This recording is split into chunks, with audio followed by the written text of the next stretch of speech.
Welcome to Future Focus, everyone. I'm Alex, joined as always by my insightful co-host Rowan. And today we're diving into something that's absolutely fascinating. Hey, Alex, and hey, listeners. I heard you practically bouncing off the walls about today's topic earlier. Can you blame me? While everyone's been obsessing over crypto and digital currencies, something incredible is happening with the world's oldest form of wealth. Gold mining companies are now worth $1.4 trillion, and that's just the top 50 companies. Wait, 1.4 trillion? That's a lot of zeros. It sure is. And what's really interesting is how this massive value surge ties into everything from central banks going on unprecedented buying sprees to artificial intelligence transforming how we find gold deposits. I've actually been seeing headlines about gold prices lately. They're through the roof, right? Up 22% since early 2024. But here's what's fascinating. We're not just looking at a price story.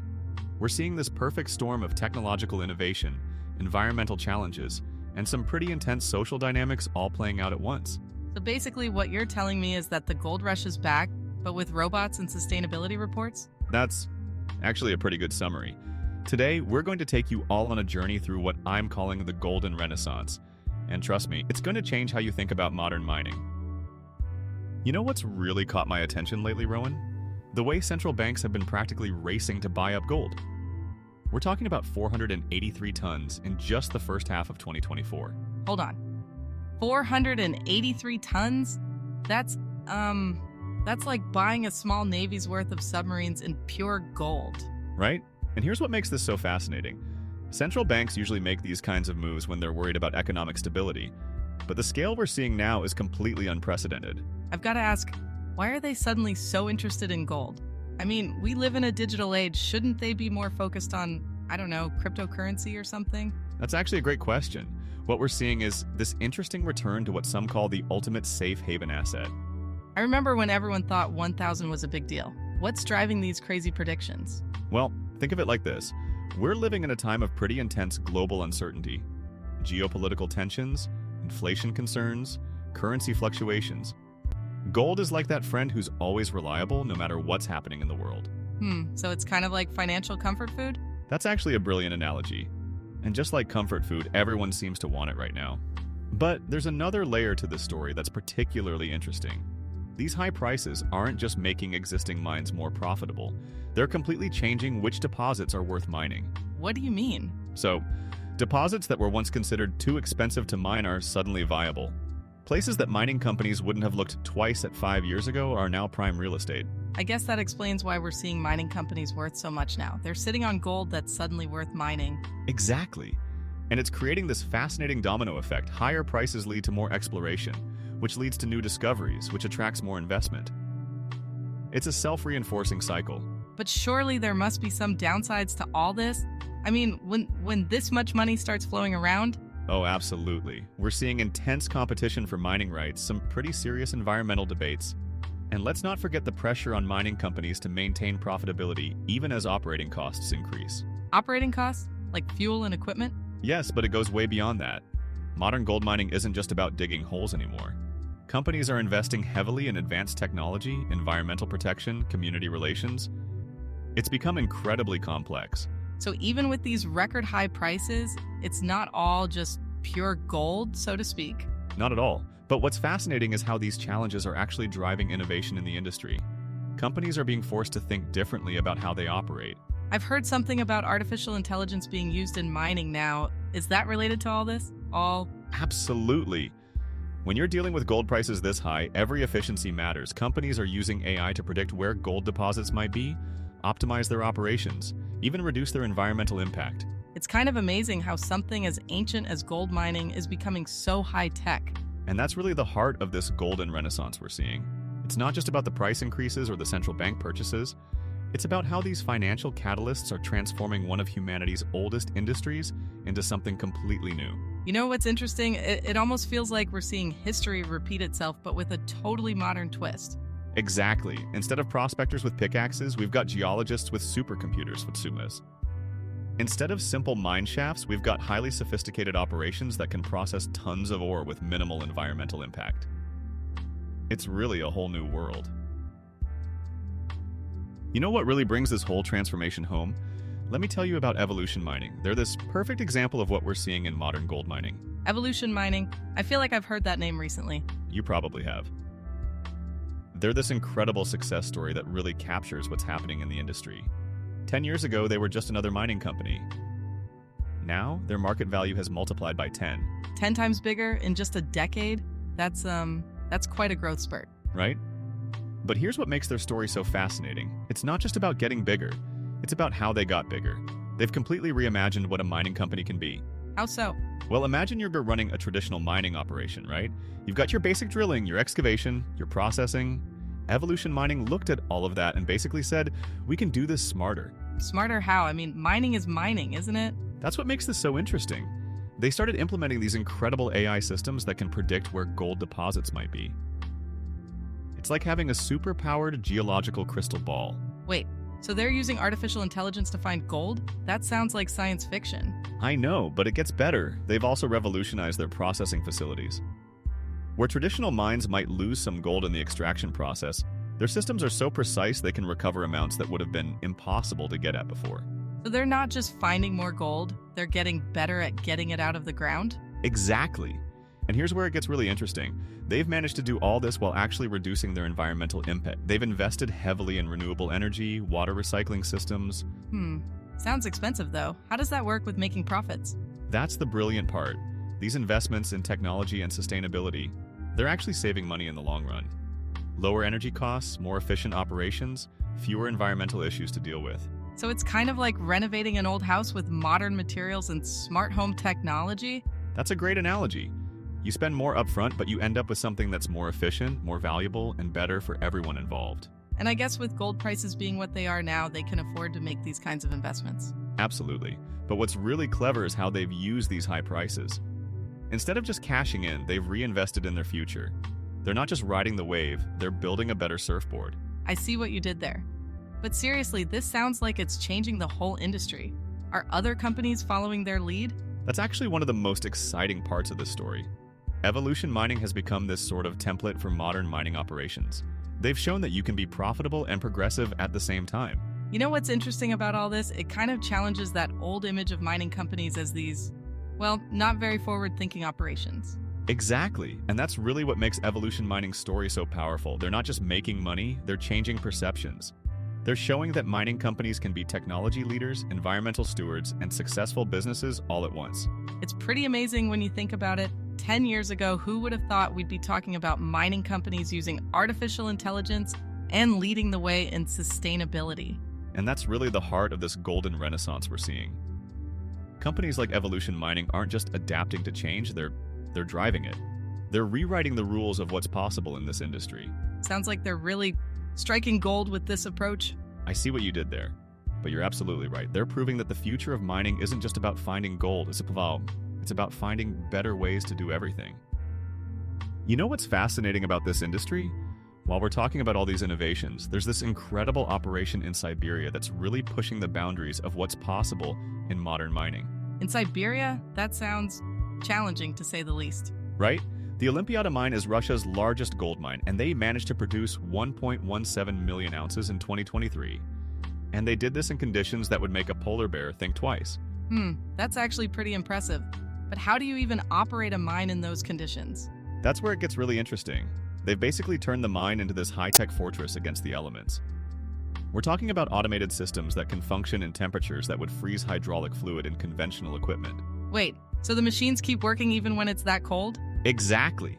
They've developed these specialized heating systems for their equipment, and they use AI to predict when weather conditions might affect operations. It's like having a really smart weather forecaster that also knows exactly how to keep your billion-dollar operation running. I'm trying to imagine the logistics of this.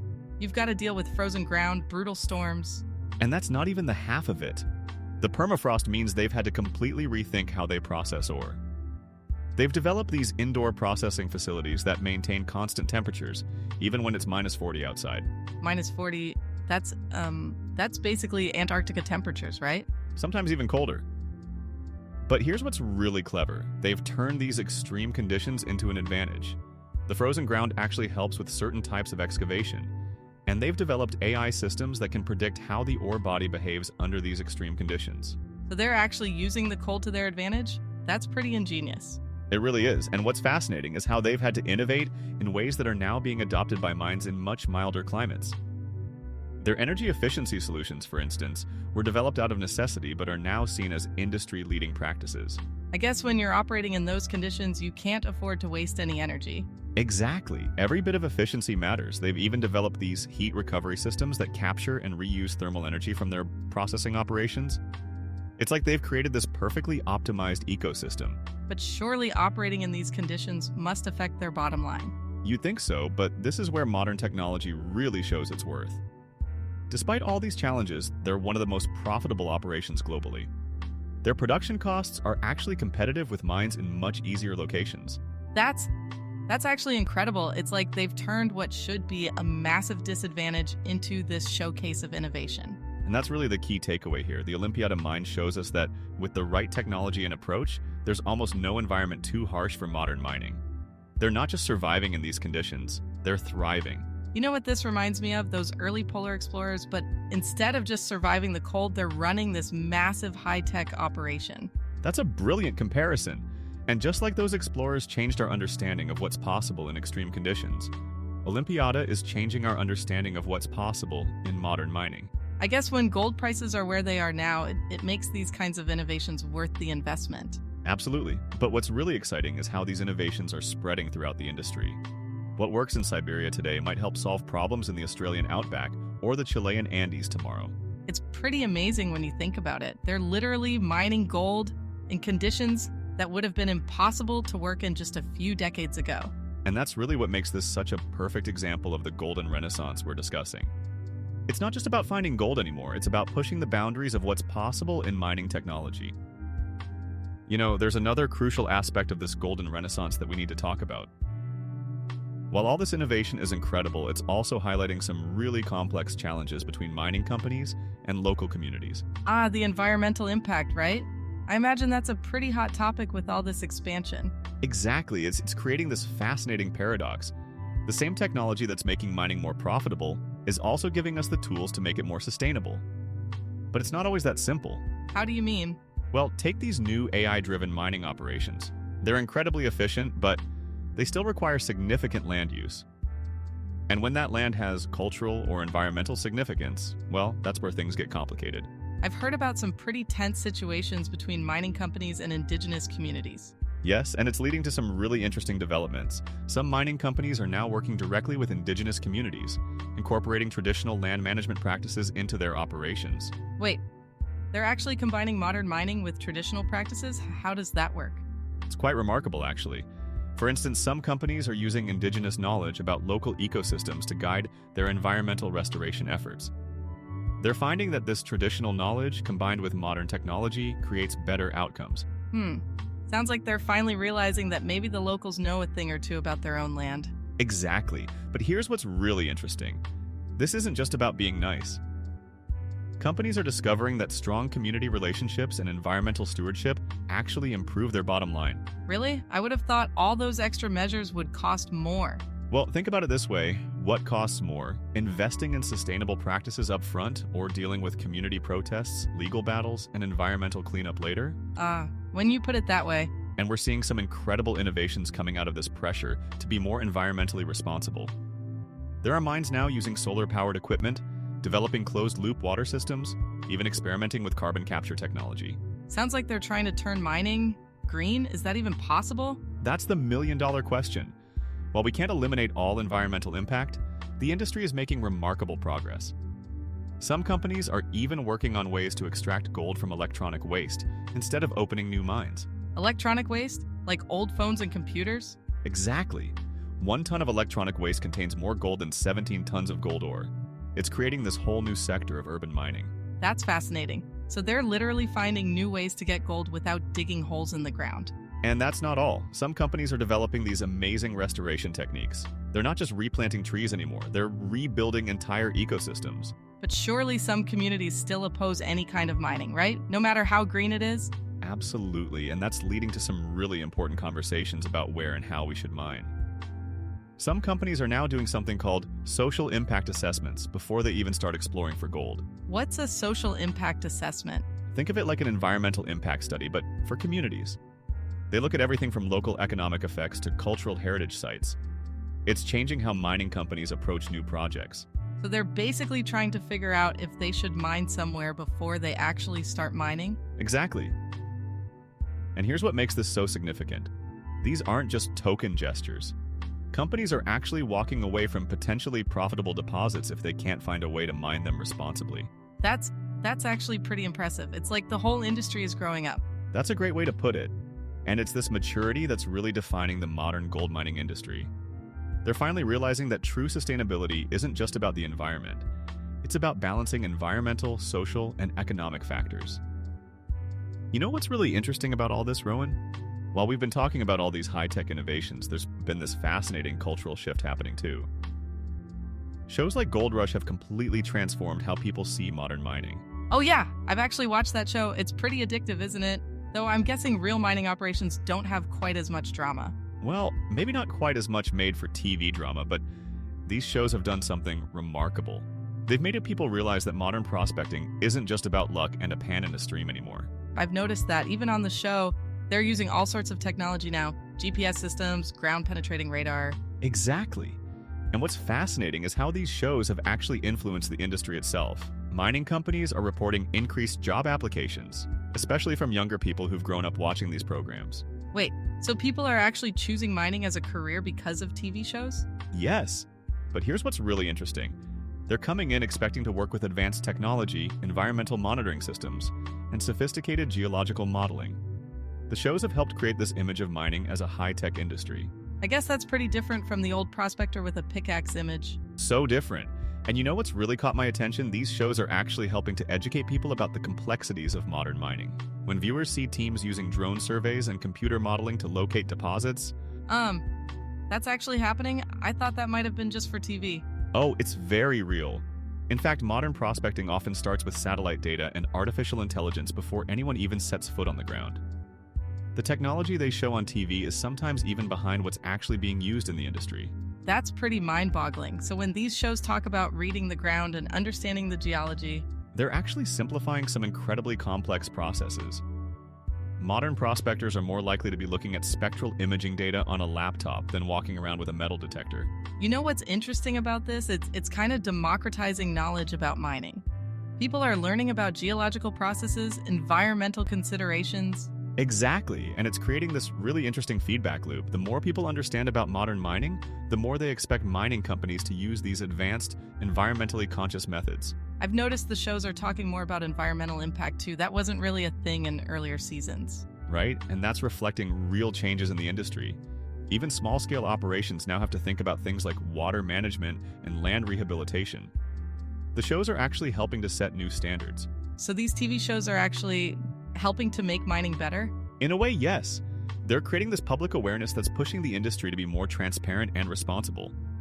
When millions of people understand what responsible mining looks like, it's harder for companies to cut corners.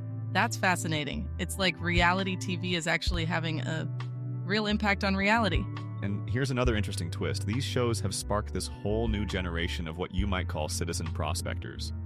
People who are using consumer-grade versions of professional prospecting technology. Like those metal detectors that connect to your smartphone? Exactly. And some of these hobbyists are making significant discoveries. There was a case just last year where a weekend prospector using a consumer-grade magnetic survey tool found what turned out to be a major deposit.